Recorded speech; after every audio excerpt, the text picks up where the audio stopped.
পেহেলগামে ভয়াবহ বন্দুকধারীর হামলায় ২৬ জনের করুণ মৃত্যু। দেশজুড়ে শোকের ছায়া, কিন্তু সেই শোকই যেন রূপ নিল প্রতিশোধের আগুনে।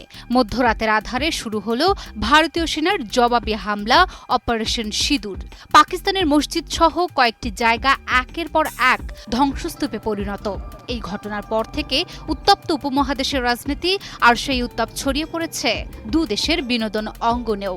দুই দেশের তারকারা সবাই এই ঘটনা নিয়ে দিচ্ছেন নিজের মতামত। কেউ বলছেন শান্তির কথা, কেউ আবার চাইছেন আরো কড়া জবাব।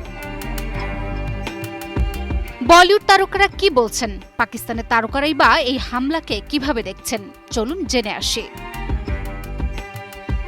ভারতের এমন হামলায় যেখানে চিন্তিত গোটা বিশ্ব, সেখানে সন্তুষ্টি প্রকাশ করেছেন দেশটির শোবিজ অঙ্গনের তারকারা। অপারেশন সিঁদুর ঘিরে বলিউড যেন জয়ের মেজাজে।